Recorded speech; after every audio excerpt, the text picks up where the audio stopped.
At a company party, I tried to kiss my husband on the dance floor. He pulled away, glaring. Seriously? Stop. You're making a scene. I don't want to be tied down. With a sharp look, I slipped off my ring and placed it on the table. As it clinked down, my single status became the most talked about drama of the evening. I don't want to be seen as taken anymore, especially not by her. Atticus's voice played from my phone speaker at 5:30 a.m., filling our empty kitchen with words he'd said to Scarlett Blackwood 3 nights ago at the company party. I'd been standing right behind the potted palm, close enough to smell his cologne mixed with her perfume, close enough to hear him laugh when she called me pathetic. The rest of the recording contained their plans for Dubai, for taking Emma, for destroying everything while I played the obedient wife making his morning espresso. My hand shook as I added 2 sugars to his cup, knowing this would be the last coffee I'd ever make for him. The Lincoln Park brownstone felt like a mausoleum in the pre-dawn darkness. Every stainless steel appliance, every carefully chosen piece of furniture, every framed photo of our supposedly happy family now seemed like props in a play I hadn't realized I was performing. I set Atticus's cup on the marble counter in its usual spot, right next to the financial newspapers he'd read while ignoring Emma's chatter about school. 3 nights ago had changed everything, but I had to pretend nothing had changed at all. Before we continue, I want to thank you for witnessing this journey with me. If you believe that betrayal should face consequences and that women deserve justice in their marriages, please consider subscribing. It's free and helps more women find strength in these stories. Emma was still sleeping upstairs, safe in her princess-themed bedroom, unaware that her father was planning to steal her away to Dubai with his business partner. 6 years old, with my eyes and his stubborn chin, she still believed Daddy hung the moon. She didn't know about the missed recitals, the broken promises, or the way he'd started teaching her that mommy was too emotional whenever I expressed any need for basic affection. The Whitmore and Associates Company Gala had been circled on our calendar for months. Atticus had bought me a new dress for it, black and conservative, nothing that would draw attention away from his rising star status at the firm.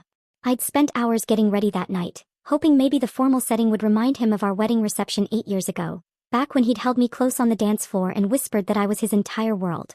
Instead, I became the entertainment. When I'd approached him at the bar, touching his sleeve gently and asking for one dance, just one dance with my own husband, he'd yanked his arm away like I was diseased. The entire northwestern corner of the ballroom had heard him say those words about not wanting to be tied down, not wanting to be seen as taken. The champagne flute in my hand had trembled as I absorbed the public rejection, and then something inside me snapped clean in half. I'd pulled off my wedding ring, the platinum band he'd designed himself when we were young and actually in love, and set it on the marble table with a definitive click. "Consider yourself untied," I'd said loud enough for everyone to hear. But the real revelation came 20 minutes later when I'd followed him and Scarlett to that secluded corner behind the palm fronds. My phone recording captured everything while I stood frozen, learning that my humiliation wasn't spontaneous but orchestrated. They planned it all. My public rejection was supposed to make me look unstable, make the divorce easier, make the custody battle a foregone conclusion. The kitchen clock ticked toward 6. Atticus would be down soon, expecting his coffee and his newspapers and his wife to be silent and accommodating. He had no idea I'd spent the past 3 nights documenting everything while he slept.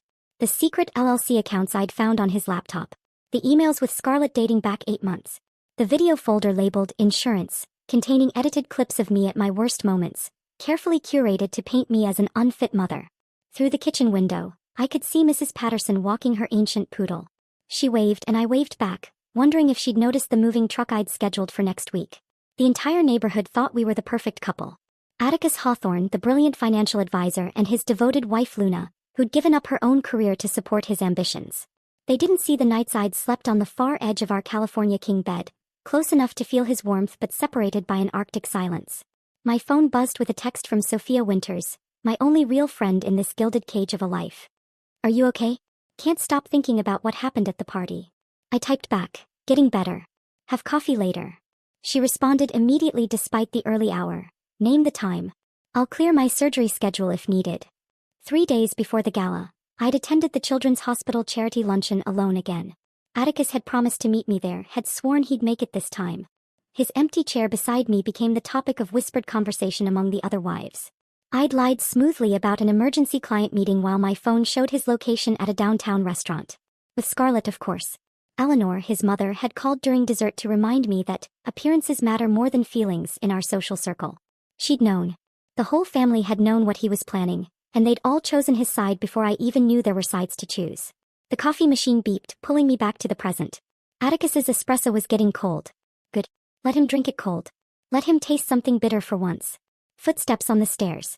He was coming down earlier than usual, probably eager to check the Singapore account transfers he thought I didn't know about. I pulled my silk robe tighter and fixed my face into the mask of the obedient wife he expected to see. "Morning," he said, not looking at me as he reached for his cup. "Your coffee's ready," I replied, my voice steady despite the recording still playing in my mind. He took a sip and grimaced. "It's cold." "Is it?" I turned away to hide my smile. I must have lost track of time. 3 more days. 3 more days of pretending before I exposed everything at the quarterly presentation. 3 more days before the FBI agents I'd been working with arrested him and Scarlett in front of everyone who'd witnessed my humiliation. The perfect facade was cracking, but only I could see the fault lines. Atticus left for the office without finishing his cold coffee, without kissing Emma goodbye, without even glancing back at the family he was planning to abandon. The front door closed with its usual quiet click, but today it sounded like a countdown beginning. Tonight was the Whitmore and Associates annual gala, the social event where Chicago's financial elite would gather to congratulate themselves on another year of making rich people richer. Tonight was also when I would test whether I could keep pretending while my world crumbled from the inside out. By 4 o'clock, Emma bounced into my bedroom, her school uniform wrinkled from a day of first-grade adventures. She found me sitting at my vanity, staring at the black cocktail dress hanging on the closet door.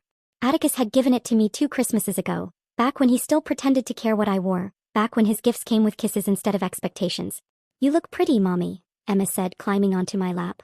Her small fingers traced the silver brush on the vanity, the one my mother had given me before she died, before I knew what real loneliness felt like. "Help me with my necklace?" I asked, holding up the strand of pearls Atticus had given me for our 5th anniversary. Emma's face lit up with importance as she stood behind me, her little fingers working the delicate clasp with the concentration of a surgeon. "Why did Daddy leave early without us?" she asked, meeting my eyes in the mirror. "He said we'd all go together." The lie came so easily now. "Important business meeting, sweetheart. You know how Daddy's job is."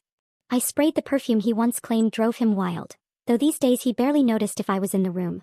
The scent felt like armor, like maybe if I wore enough of the things he used to love he might remember why he'd married me. Jennifer arrived at 6:30, our regular babysitter who'd witnessed more of our family's decline than any college student should have to. She didn't comment anymore when Emma asked why Daddy missed bedtime again, didn't raise eyebrows when I came home with red eyes from crying in the car. Tonight, she just squeezed my shoulder and told me I looked beautiful, though we both knew beauty meant nothing in a marriage that had become a business transaction. The Fairmont Hotel ballroom glittered with the kind of ostentatious wealth that made me nauseous. Crystal chandeliers cast rainbow patterns across tables draped in ivory silk, each centerpiece worth more than most people's monthly rent. I arrived alone as usual, scanning the room for Atticus's familiar silhouette. I found him at the bar, Scarlett Blackwood pressed against his side like she belonged there. Her red nails rested on his forearm, possessive and bold. The crimson dress she wore left little to imagination, and the way Atticus leaned into her, laughing at something she whispered, told me everything I needed to know about who he wished was his wife. The other guests pretended not to notice, but I caught the sideways glances, the raised eyebrows, the whispered speculations behind champagne flutes. I smoothed my conservative black dress and walked toward them, each step feeling like walking toward my own execution. The jazz quartet played something sultry and romantic, couples already swaying on the dance floor, and I thought about all the dances Atticus and I had shared over the years. Our wedding where he'd spun me until I was dizzy with joy. Our first anniversary when he dipped me dramatically just to make me laugh. When had we stopped dancing? "Atticus," I said, touching his sleeve gently. "Would you dance with me?" The entire northwestern section of the ballroom seemed to pause, conversations trailing off as people sensed drama brewing. Scarlett's lips curved into a smirk and she stepped back slightly, giving him room to perform whatever cruelty they'd rehearsed. He yanked his arm away from my touch with such violence that champagne sloshed from a nearby guest's glass. His face contorted with disgust as if I'd asked him to dance on hot coals instead of a ballroom floor. "Seriously, Luna? Sup? You're making a scene." His voice carried that particular tone of contempt he usually reserved for incompetent employees. Then came the words that changed everything louder, ensuring our audience heard every syllable. "I don't want to be tied down." The room actually gasped. Someone dropped a fork, the metal clanging against china. My hand moved without conscious thought, sliding my wedding ring off my finger. The platinum band caught the light from the chandeliers as I set it on the marble bar, the soft click audible in the sudden silence. "Consider yourself untied," I said, surprised by how steady my voice sounded when my chest felt like it was caving in. Phones materialized from pockets and purses, everyone documenting the spectacular implosion of the Hawthorne marriage. I stood there for a moment, letting them capture it all before walking toward the ladies' room with my head high, refusing to give them the breakdown they craved. Sophia found me leaning against the marble sink, my hands gripping the edge hard enough to hurt. She didn't say anything at first, just held my hair back while I bent over, fighting nausea that had nothing to do with champagne. "Half the room thinks you're the bravest woman in Chicago," she whispered. "The other half thinks you've lost your mind." "Maybe both are true," I managed, splashing cold water on my wrists. Through the bathroom door we heard voices from the accounting department. "Did you see Atticus and that Scarlet woman? They left together right after Luna's scene. Not even trying to hide it anymore." Sophia's hand tightened on my shoulder, but I was already moving, slipping out of the bathroom with a calmness I didn't feel. I followed the trail of their expensive perfume and cologne through the hotel's maze of corridors until I heard their voices coming from a private lounge. My heels silent on the thick carpet, I positioned myself behind an ornate decorative screen, close enough to hear everything. My phone recorded every word as the truth spilled out in their casual cruelty. 8 months of planning and it worked perfectly, Scarlett said, her voice thick with satisfaction. She looked completely unhinged. "No judge will give her custody after that display." "The Singapore accounts are ready," Atticus replied. "Once the divorce is finalized, we transfer everything. She gets the house with its mortgage, I get freedom and Emma." "Poor Luna," Scarlett laughed. "So pathetically obvious in her devotion. Does she really think you care about that housewife routine? The coffee every morning? The perfect little family dinners?" "Emma would be better off without her unstable mother," Atticus said, and I bit down on my hand hard enough to draw blood, the copper taste keeping me grounded when I wanted to scream. "Luna's too emotional, too needy. A few more public incidents like tonight and the custody battle won't even be a fight." They kept talking, outlining Dubai plans, custody strategies, and financial manipulations while I stood frozen, my phone capturing evidence that would destroy them both. When they finally left, laughing about my breakdown, I remained behind the screen, blood dripping from my palm, finally understanding that my marriage hadn't just ended tonight. It had been murdered slowly and deliberately by the man who'd promised to love me forever. The blood from my bitten hand dripped onto the hotel carpet as I stumbled out from behind the decorative screen, my legs barely holding me upright. The private lounge where Atticus and Scarlett had plotted my destruction still reeked of their perfume and cologne, the ghost of their laughter hanging in the air. I made it to my car somehow, driving home on autopilot while their words played on repeat in my mind. 8 months. They'd been planning this for 8 months while I made his coffee and raised our daughter and pretended our marriage could be saved. Saturday morning arrived gray and drizzly, matching the storm building inside me. Atticus left for his weekly golf game at the country club by 7, his clubs clanking in the trunk of his Tesla as he backed out without saying goodbye. Emma was at her Saturday art class, giving me 3 precious hours alone in the house. 3 hours to find proof of what I'd overheard. His home office door stood open, inviting. The laptop sat on his mahogany desk, closed but not locked away in the safe like usual. Careless. Or maybe he thought I was too broken, too stupid to look. My fingers trembled as I opened it, the screen asking for a password like a guardian at the gate. Emma's birthday. Of course. He'd used it for everything since she was born. 0615-208. The screen unlocked, revealing a desktop organized with the precision of someone hiding something. Financial folders lined up in perfect rows, each labeled with client names I recognized from dinner party conversations. The folder named Personal Finance should have contained our joint investments, retirement plans, the mundane paperwork of a shared life.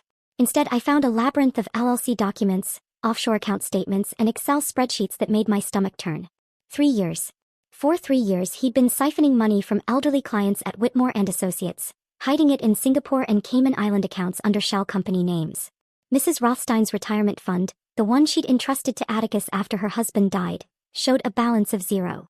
Mr. Chen's life savings meant for his grandchildren's education had vanished into an account called Phoenix Rising LLC. Each theft meticulously documented, each victim someone who'd trusted my husband with their future. But the spreadsheet that broke me was titled, Divorce Settlement Projections. Every asset we owned had been assigned a color, green for him, red for me. The house, mortgaged to 90% of its value, glowed red. The savings accounts, mysteriously depleted over recent months, red. The investment portfolio transferred to offshore accounts I couldn't touch, green. He'd calculated it down to the penny, including what he'd save in alimony by proving me mentally unfit. A subfolder labeled Insurance caught my eye. Inside, hundreds of video files from our home security system, but these weren't raw footage. Each clip had been edited with professional precision, removing context, creating a narrative of instability that would destroy me in family court. There I was, throwing a wine glass against the wall, but not the part where I'd found lipstick on his collar first. There I was, crying hysterically in the kitchen, but not the part where he'd just told me my father's cancer had returned. There I was, yelling at Emma about spilled juice, but not the part where I'd been up for 36 hours with her stomach flu while he was working late with Scarlett. The timestamps revealed the truth.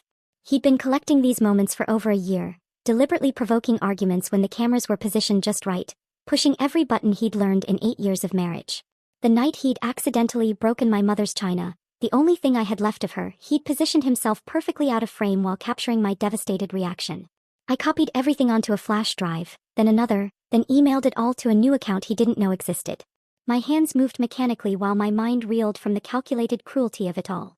That evening, Emma chatted through dinner about her art class, showing me the butterflies she'd painted in watercolors. Purple wings with gold spots, she explained, because those were the colors of magic. Then, casual as breathing, she mentioned something that froze my blood. Daddy's friend Scarlett is really nice. She bought me the new American Girl doll last week when she picked me up from school. I set down my fork carefully, keeping my voice level. Scarlett picked you up from school? Sometimes when Jennifer can't. Emma twirled her spaghetti, oblivious to my rising panic. She takes me for ice cream and asks about my day. She really wants to know if you're feeling okay, Mommy. She says you seem tired lately. The room tilted. My 6-year-old daughter had been interrogated by my husband's mistress, bribed with dolls and ice cream to report on my mental state. Every motherly frustration, every exhausted moment, every time I'd lost patience had been gathered as ammunition. What else does Scarlett ask about? Emma shrugged, already losing interest. Just stuff. Like if you cry a lot or if you get angry. I told her you only cry sometimes when you think I'm asleep. Sunday morning brought Eleanor, my mother-in-law, arriving unannounced with her signature knock, 3 sharp raps that sounded like judgment itself. She swept into my foyer wearing Chanel and condescension, her eyes scanning for evidence of the breakdown her son had warned her about. Luna, darling, she said, though the endearment dripped acid. You look exhausted. Perhaps you need a little break? I could take Emma for a few weeks, give you time to rest. Rest. Code for psychiatric evaluation. I recognized the setup immediately. That's kind of you, Eleanor, but Emma has school. Summer break is coming. She settled onto my couch uninvited, her posture perfect even while delivering threats. Divorce is so difficult on children, especially when mothers can't provide proper stability. Courts consider these things, you know. The smile she gave me could have cut glass. She was part of it, had been from the beginning. Every family dinner where she'd questioned my parenting, every holiday where she'd noted my emotional volatility, had been building a case against me. Emma's stability comes from staying in her routine with her mother, I replied, matching her smile with steel of my own. Eleanor's mask slipped for just a moment, revealing frustration that I wasn't crumbling as scripted. She left with air kisses and a promise to check in soon, which sounded more like a threat than concern. Eleanor's perfume lingered in my foyer long after she left, that expensive French scent she wore like armor against the middle-class world she feared her son had married into.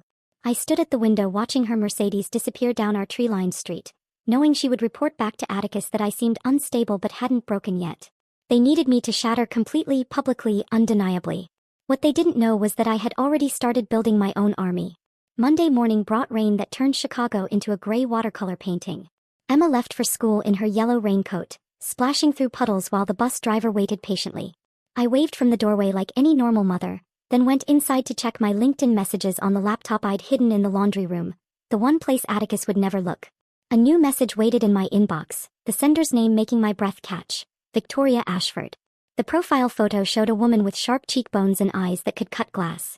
Her credentials read like a financial crimes textbook: forensic accounting certifications, expert witness testimony in federal cases, a reputation for finding money that powerful people wanted to stay hidden. But it was her last name that made my pulse race. Ashford. Scarlett's married name had been Ashford before she reverted to Blackwood after her divorce. The message contained just 4 words. I know what they're planning. Coffee. My fingers hovered over the keyboard. This could be a trap, another piece of Atticus's elaborate chess game. But something in her profile photo, the barely contained fury in her professional smile, told me Victoria Ashford had her own scores to settle. I typed back, Wicker Park Cafe, 2 p.m. The cafe sat nestled between a vintage bookstore and a yoga studio, far enough from the financial district that no one from Whitmore and Associates would accidentally wander in.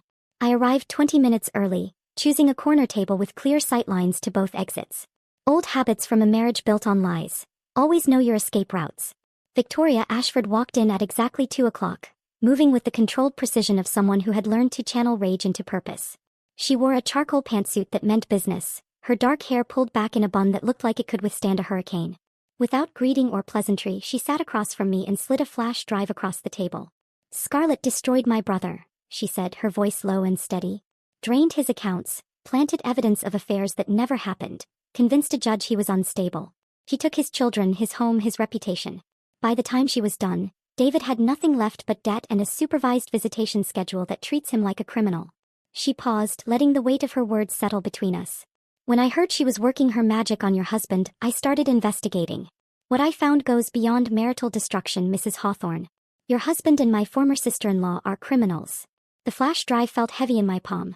What's on this? $4 million in embezzlement from Whitmore and Associates clients. Elderly people mostly. Retirement funds, life savings, inheritances meant for grandchildren. They've been moving money through shell companies for 3 years, using Scarlett's financial expertise and your husband's client relationships. Victoria's jaw tightened. My brother was just practice. You and your husband's clients are the real score. She pulled out her phone, showing me document after document. Account statements with massive withdrawals. Emails between Atticus and Scarlett discussing Project Phoenix, their code name for their new life funded by stolen millions. A paper trail that led through Singapore, the Cayman Islands, and finally to Dubai, where American law couldn't touch them. They're not just planning to divorce you, Victoria continued, scrolling to a new screen. They're planning to disappear. The booking confirmation appeared on her phone. 3 one-way tickets to Dubai, leaving Friday at 11 p.m. The names were aliases, but the credit card trail she'd somehow accessed made the identities clear. Atticus Hawthorne traveling as James Mitchell. Scarlett Blackwood traveling as Sarah Mitchell. And Emma Hawthorne traveling as Emily Mitchell, with a birth date matching my daughter's exactly. The coffee cup slipped from my hand, shattering against the floor. Hot liquid splashed across my dress, burning through the fabric, but I couldn't feel it. They weren't planning a custody battle. They were planning a kidnapping. The passport, I whispered. Emma doesn't have a passport. Victoria's expression darkened further. She does now. They applied for an expedited one using forged consent documents. It arrived last week at a P.O. box registered to Scarlett's LLC. The cafe staff rushed over with towels, mopping up coffee and broken ceramic while I sat frozen, the full scope of their plan crystallizing in my mind. Every public humiliation, every piece of manufactured evidence, every calculated cruelty had been building to this, stealing my daughter and vanishing into a new life funded by the dreams of elderly clients who'd trusted my husband. Victoria waited until the staff left, then leaned forward. I've been building this case for 6 months, but I needed someone on the inside. Someone with access to evidence I couldn't legally obtain. That someone is you. For the next 3 hours we sat in that corner booth documenting everything. Victoria's expertise filled every gap in my amateur investigation. She showed me how to trace financial transactions, how to preserve digital evidence that would hold up in court, how to build a case that prosecutors couldn't ignore. We need one more person, she said, pulling out an encrypted phone I hadn't seen before. Someone with federal connections who can move fast when we're ready. She dialed a number from memory. The voice that answered sounded like gravel mixed with cigarette smoke, the kind of voice that had seen too much and forgotten none of it. Marcus Delano, the voice said. Marcus, it's Victoria. I'm calling in that favor. A pause, then, the Scarlett situation? Worse than we thought. International kidnapping, embezzlement, elderly victims. We need you. Send me what you have. I'll make some calls. Victoria hung up and turned back to me. Marcus is former FBI, specialized in financial crimes. He left the bureau 5 years ago but keeps his contacts current. More importantly, he has a daughter Emma's age. He takes kidnapping threats very personally. The unlikely alliance solidified over cold coffee and shared fury. The betrayed wife with inside access, the vengeful sister-in-law with financial expertise, and the former federal agent with the connections to make justice swift and certain. We exchanged encrypted contact information, established communication protocols, and planned our next moves with the precision of generals preparing for war. As I drove home through rush-hour traffic, my phone buzzed with a text from Atticus. Working late again tonight. Don't wait up. I pulled into our driveway with Atticus's text still glowing on my phone screen. Working late again. The lies came so easily to him now, rolling off his fingers like water. Through the kitchen window I could see Emma doing homework at the table, Jennifer the babysitter helping with math problems. 3 days until Friday. 3 days to pretend my world wasn't ending while secretly ensuring theirs would. Tuesday morning I began my performance. Mrs. Patterson was watering her garden when I stepped outside in yesterday's clothes, hair unwashed, eyes red from the drops I'd used to simulate crying. She hurried over to the fence, concern etched across her weathered face. Luna, dear, are you all right? I let my voice crack perfectly. Atticus and I are going through something. I'm trying to hold it together for Emma, but it's hard. She patted my hand over the fence while I knew she was cataloging every detail to share at her book club. Within hours the neighborhood would know Luna Hawthorne was falling apart. Exactly what Atticus needed to hear. By noon I was sitting in the office of Dr. Richard Brennan, The therapist Atticus had suggested 6 months ago when he first started laying groundwork for my supposed instability. The good doctor had no idea he was documenting evidence that would backfire spectacularly.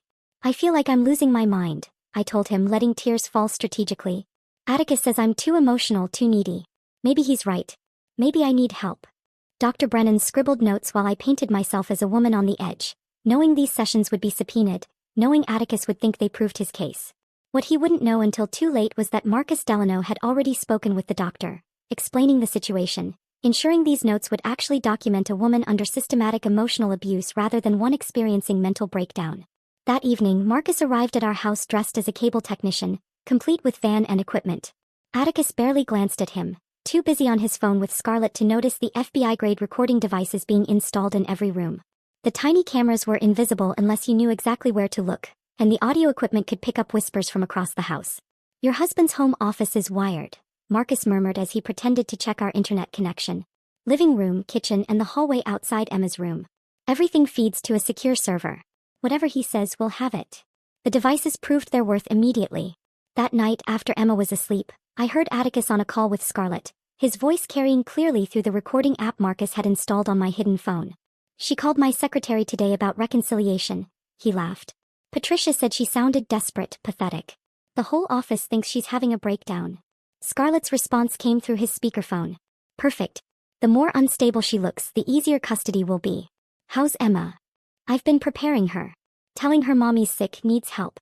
She asked if you could pick her up from school tomorrow. The kid already likes you better than her own mother. I stood in the hallway, nails digging into my palms, forcing myself not to storm in and confront him.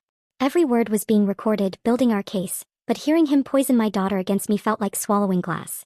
Wednesday morning brought the worst recording yet. I was folding laundry when the app alerted me to activity in the home office. Atticus and Scarlett were video calling, and their conversation made bile rise in my throat. The fertility clinic in Dubai comes highly recommended, Scarlett said. We could start trying as soon as we're settled. Emma needs a sibling and I want our children to be close in age. Our children. She was planning a family with my husband using my daughter as the starter child. Emma will adjust, Atticus replied. Kids are resilient. A year from now she'll barely remember Luna. The laundry basket hit the floor as my hands went numb. They weren't just stealing my daughter. They were planning to erase me entirely from her life, replace me with a new mother, new siblings, a new existence where I never mattered at all. That afternoon I found Tyler Morrison at a dive bar near the university, his laptop open among empty beer bottles, applying for jobs he'd never get with his community college degree and mounting debt. He looked up when I sat across from him, recognizing me from the company parties where he'd worked tech support. Mrs. Hawthorne? What are you doing here? I slid $500 in cash across the sticky table. I need 5 minutes during tomorrow's quarterly presentation. 5 minutes to show something important. His eyes widened at the money. That could get me fired. Tyler, they pay you minimum wage to run systems worth millions. They treat you like furniture. I'm offering you a month's rent for 5 minutes of courage. He glanced around the bar, then pocketed the cash. What do you need? We spent 2 hours rehearsing the technical details. He would trigger the presentation override at exactly 10:45 a.m., during the height of Atticus's keynote about trust in financial services. The irony wasn't lost on either of us. If the main system failed, I had backup drives. If security moved too fast, I knew where every fire alarm in the building was located. Thursday evening arrived with the weight of a funeral. I stood in my kitchen preparing chicken parmesan, Atticus's favorite, while Emma set the table with the good dishes she loved to use. The recording devices captured every moment as we sat down to our last dinner as a family, though only I knew it. This is excellent, Atticus said, cutting into his chicken with precision. You've outdone yourself. Emma beamed at the rare moment of parental harmony. Can we have ice cream for dessert? The mint chip kind. Of course, sweetheart, Atticus replied, reaching over to ruffle her hair. Whatever you want. He went on to discuss weekend plans with enthusiasm that would have fooled anyone who didn't know about the Friday night flight to Dubai. He promised to help Emma with her science project, to take her to the zoo, to finally teach her to ride the bike gathering dust in our garage. Each lie cut deeper than the last, but I smiled and nodded, playing the oblivious wife one final time. After dinner, I watched from the doorway as he tucked Emma into bed, kissing her forehead and promising her the world he planned to steal. She wrapped her small arms around his neck, and for a moment, just a moment, I saw something flicker across his face. Regret? Doubt? But it vanished as quickly as it appeared. Atticus closed Emma's door with the gentle click of a man who had no idea he'd just said goodbye forever. I stood in the hallway darkness, watching his silhouette move toward our bedroom, and felt nothing but cold determination. Tomorrow would end everything. Dawn came at 5:15 a.m., the sky outside our bedroom window the color of old iron. Atticus slept beside me, one arm thrown across the space where I used to curl against him, his breathing deep and untroubled. I slipped from bed without disturbing him, my movements practiced from months of early morning insomnia. The black suit hung in the guest room closet where I'd hidden it, the same severe cut I'd worn to my father's funeral 3 years ago, when Atticus had held my hand through the service and whispered that he'd never let me face anything alone again. The mirror reflected a woman I barely recognized. Dark circles shadowed my eyes despite the concealer, and my cheekbones stood out sharp enough to cut. But my hands were steady as I applied lipstick the color of old blood, and my voice was clear when I woke Emma for school. "Special day today?" she asked, noting my formal outfit while eating her cornflakes. "Just some business to take care of," I said, braiding her hair with fingers that had done this 1,000 times. "Might never do it again if things went wrong. Jennifer will pick you up after school today." "Not Daddy's friend Scarlett?" "No, sweetheart. Not Scarlett." The school bus pulled away at 7:45, Emma waving from her window seat, backpack bouncing with each bump in the road. Atticus left 20 minutes later, humming something tuneless as he adjusted his tie in the hallway mirror. He called out a casual goodbye, already focused on his keynote presentation about integrity in financial services. The irony would have been amusing if it weren't about to destroy him. Marcus's text arrived at 8:30, assets frozen. Warrants signed. Agents in position. Victoria followed immediately, financial evidence delivered to Essie. Trading suspended on all accounts. I typed back, heading to Whitmore now. The drive downtown felt both endless and too quick. Every red light gave me time to second guess, every green light pushed me closer to the point of no return. The Whitmore and Associates building rose against the morning sky like a glass and steel tombstone, its revolving doors swallowing employees who had no idea they were about to witness corporate history. Security recognized me, of course. Tom, the morning guard who always asked about Emma, waved me through with a sympathetic smile. "Mrs. Hawthorne, nice to see you. Here for the presentation?" "Wouldn't miss it," I said, my heels clicking across marble floors that reflected overhead lights like pools of water. The elevator ride to the 10th floor felt like ascending to judgment. Other employees joined at various floors, their chatter about quarterly projections and weekend plans washing over me like white noise. They had no idea they were sharing an elevator with a bomb about to detonate.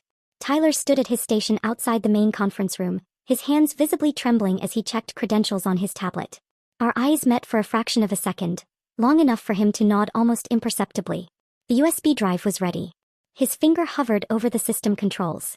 We were locked and loaded. The conference room was already 3/4 full when I entered. 300 chairs arranged in perfect rows facing a stage where Atticus would soon stand. The massive presentation screens behind the podium currently displayed the Whitmore and Associates logo, but in 17 minutes, they would show something very different. I chose a seat in the back row, far corner with clear sightlines to both exits. Around me, Chicago's financial elite chatted over coffee and pastries, their expensive suits and careful smiles hiding the same predatory instincts that had allowed Atticus and Scarlett to steal millions without anyone noticing. Scarlett entered at 10:25, wearing a red dress that probably cost more than Tyler made in 3 months. She swept past my row without noticing me, too focused on taking her position in the front row where the senior partners sat. Her phone was out, fingers flying across the screen, probably confirming tonight's flight details, making sure their escape plan remained intact. Atticus took the stage at exactly 10:30, his presence commanding immediate attention. The room fell silent as he adjusted the microphone, his wedding ring catching the stage lights. He still wore it, maintaining the facade until the very end. "Good morning, everyone. Thank you for joining us for Whitmore and Associates' quarterly presentation. Today I want to talk about something fundamental to our business: trust." The word hung in the air like a bad joke. He clicked his presentation remote, and graphs appeared showing the firm's growth, client retention rates, portfolio performance. His voice was smooth, confident, the voice of a man who'd never faced a consequence he couldn't buy his way out of. "Our clients trust us with their futures," he continued, pacing the stage with practiced ease. "Their retirements, their children's educations, their dreams. That trust is sacred. It's what separates us from our competitors. It's what makes Whitmore and Associates more than just another financial firm." 10:43, 2 minutes. "Integrity isn't just a buzzword here," Atticus said, building to his climax. "It's the foundation of every relationship, every transaction, every decision we make." 10:44. Tyler's hand moved to his keyboard. "When clients choose us, they're not just choosing returns or performance. They're choosing honesty. They're choosing transparency. They're choosing." 10:45. The screens behind him went black for a single heartbeat. Then they exploded with evidence. Bank statements showing millions siphoned from elderly clients filled the left screen. The center screen displayed emails between Atticus and Scarlett, their plans laid out in their own words. Mrs. Chen's portfolio is perfect, she'll never notice. Move another $500K from the Rothstein account. Luna's too stupid to figure this out. The right screen showed security footage from our home. Atticus and Scarlett in his office, cash spread across his desk, both of them laughing. The audio came through crystal clear. 4 million and counting. Dubai won't know what hit it. But the crown jewel played on all three screens simultaneously. A recorded conversation from Tuesday night. Atticus's voice. Emma's the key. Once we have her in Dubai, Luna can't touch us. Scarlett's voice. The fake passport worked perfectly. He'll adjust. Kids forget quickly. Atticus's voice. The clients are just collateral damage. They're old. They won't need the money long. The conference room erupted. Chairs scraped against carpet as people stood. Phones appeared in every hand and shouts of disbelief filled the air. Atticus stood frozen on stage, his face cycling through expressions. Confusion, recognition, terror. Scarlett tried to run. As the conference room erupted in chaos, she bolted from her front row seat toward the side exit, her red dress a flash of desperation against the neutral corporate decor. But the doors opened before she reached them, revealing Agent Morrison and 3 other FBI agents who moved with the practiced calm of people who had done this many times before. She stumbled backward in her designer heels, her face crumbling as she realized there was nowhere to go. Scarlett Blackwood, you're under arrest for embezzlement, conspiracy to commit kidnapping and wire fraud, Agent Morrison said, his voice cutting through the pandemonium. The handcuffs clicked around her wrists with a sound that seemed to echo off the conference room walls. Atticus remained frozen on stage, his mouth opening and closing without sound, his presentation remote still clutched in his hand. When 2 agents approached him, he didn't resist, didn't speak, just stared at the screens still displaying his crimes in high definition. The handcuffs looked wrong on him somehow, too real against his expensive suit, too permanent for a man who thought consequences were for other people. Eleanor, who had been sitting with the board members in the VIP section, stood up suddenly, her face the color of ash. She swayed once, twice, then collapsed into the arms of Richard Whitmore himself, the founding partner who looked like he'd aged 10 years in 10 minutes. Someone called for medical assistance while Eleanor's perfect composure finally, completely shattered. The federal case proceeded with stunning speed. Within 2 weeks, we were sitting in the Northern District of Illinois courthouse, the same building where Al Capone had been tried for tax evasion. Prosecutor James Morrison, a man who looked like he'd been carved from granite and righteous fury, treated my husband's crimes as personal affronts to decency itself. I spent 3 hours on the witness stand, methodically presenting evidence while Atticus watched from the defendant's table. His attorney, a slick man named Harrison Cross who charged $1,500 an hour, tried everything. He suggested I was a vindictive wife seeking revenge. He implied I had manufactured evidence. He even tried to paint me as an accomplice who got cold feet. But the evidence spoke louder than his objections. Mrs. Hawthorne, Morrison asked during redirect, did you know about your husband's activities before the Gala incident? I suspected something was wrong, I said, looking directly at Atticus. But I never imagined he was stealing from elderly clients. I thought he was just having an affair. The elderly victims testified via video link from a secure location, their faces filling the courtroom screens as they described trust betrayed and futures stolen. Mrs. Chin wept as she explained how the money Atticus took was meant to pay for her husband's cancer treatment. Mr. Rothstein's voice shook as he detailed how he'd have to sell his home of 40 years because his retirement savings had vanished into offshore accounts. When 78-year-old Mrs. Williams testified that she'd trusted Atticus because he reminded her of her own son, one of the jurors, a grandmother herself, had to excuse herself from the courtroom. The weight of their pain filled the space like smoke, choking any sympathy anyone might have felt for the defendants.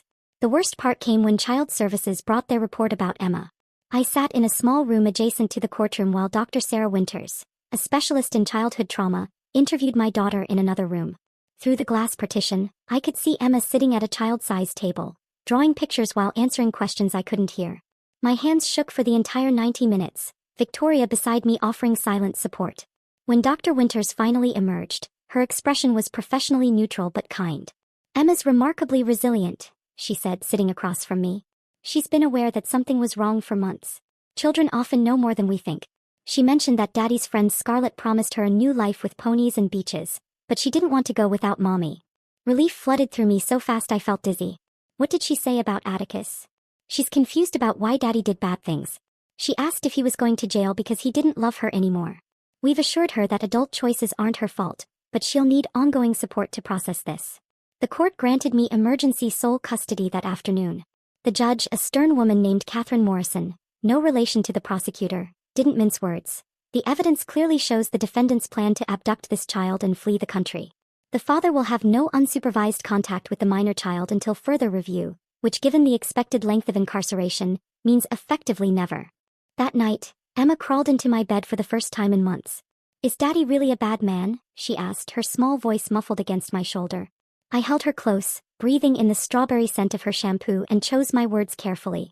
"Sometimes people we love make terrible choices that hurt everyone around them. Daddy made some very bad choices, but that doesn't mean he never loved you. Will he come back?" "Not for a very long time, sweetheart."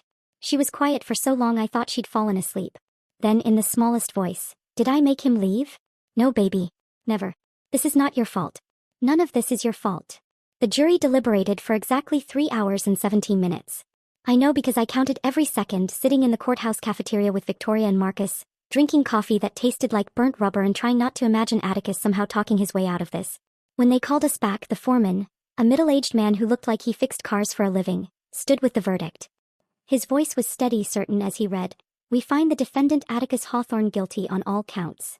The same for Scarlett, guilty on all counts.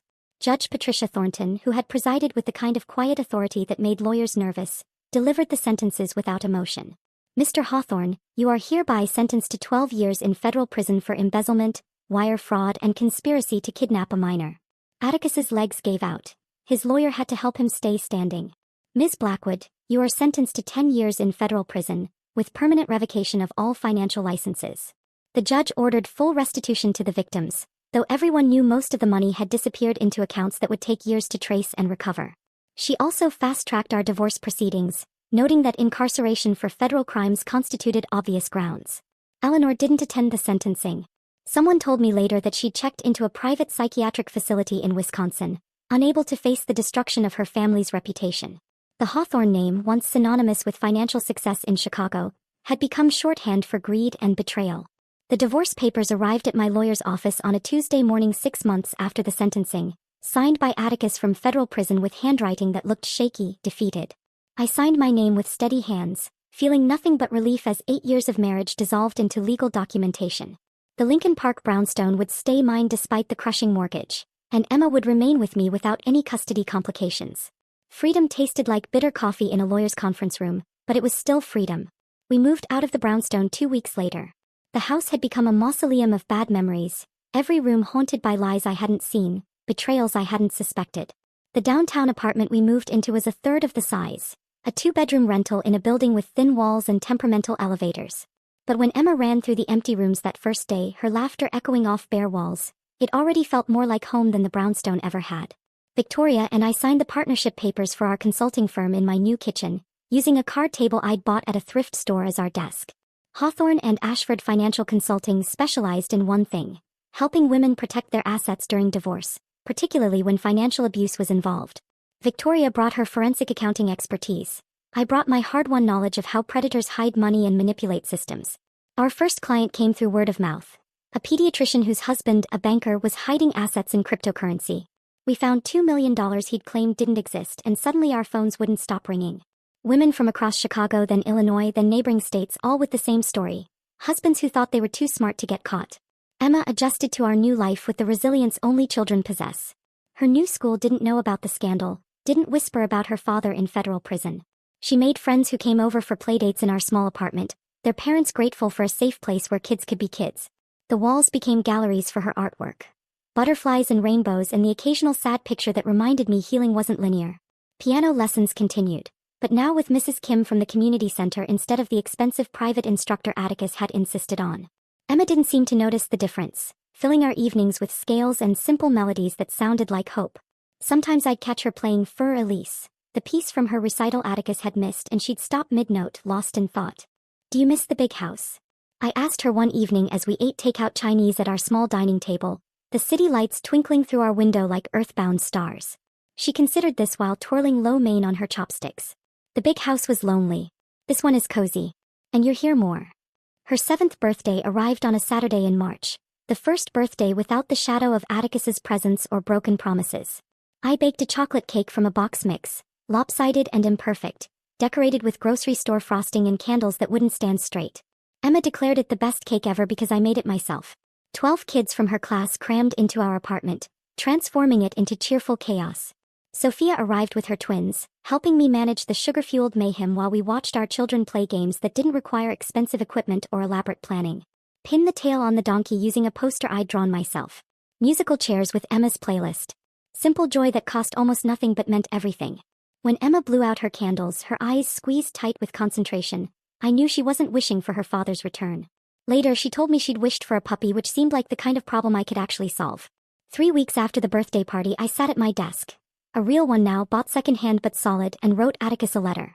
3 pages of everything I'd wanted to say but couldn't during the trial. How his betrayal had taught me to trust myself instead of him. How his cruelty had revealed strength I never knew existed. How his absence had shown Emma and me that we were already complete without him. The letter sat on my desk for a week, the envelope addressed to his federal facility in Indiana. Every morning I'd look at it, considering whether sending it would bring closure or just reopen wounds. Finally, on a rainy Thursday, I held it over the kitchen sink and lit it with a match. The paper curled and blackened, our past turning to ash and washing down the drain. The future deserved my energy more than his ghost did. His letters arrived monthly at first, forwarded from my lawyer's office. I recognized his handwriting on the envelopes, probably full of justifications or pleas or manipulations. They went straight into a box in the closet, unopened. Eventually they slowed to every few months, then stopped altogether. Scarlett never wrote at all, probably too proud to acknowledge what she'd become. 2 years after that horrible gala, on an unseasonably warm October evening, I stood on our small balcony while Emma practiced piano inside. The melody of Moonlight Sonata drifted through the sliding door, more complex than anything she could have played before. Victoria had texted about a new client, a teacher whose contractor husband had been hiding renovation kickbacks in offshore accounts. The Chicago skyline spread before me, buildings turning gold in the setting sun. Somewhere in Indiana, Atticus sat in a federal cell, probably still believing he was the victim. Somewhere else, Eleanor lived with her shame. Somewhere, all the people who'd whispered at that gala had moved on to new scandals. But here, in this small apartment with second-hand furniture and my daughter's art gallery walls, we had built something real. Not rich by Lincoln Park standards, but wealthy in ways that couldn't be stolen or embezzled. Emma had learned that love shouldn't hurt, that promises should be kept, that small apartments could hold more happiness than empty mansions. The puppy, a rescue mutt Emma named Sunshine, barked from inside, probably begging for dinner. Victoria's text buzzed again, this time about hiring an assistant because we had too many clients. Emma transitioned into a piece I didn't recognize, something she was composing herself, she told me proudly. If this story of betrayal and justice had you holding your breath, hit that like button right now. My favorite part was when Luna placed her wedding ring on that marble table, knowing she was about to expose everything. What was your favorite moment of revenge? Drop it in the comments below. Don't miss more gripping stories of triumph like this. Subscribe and hit that notification bell so you never miss an upload.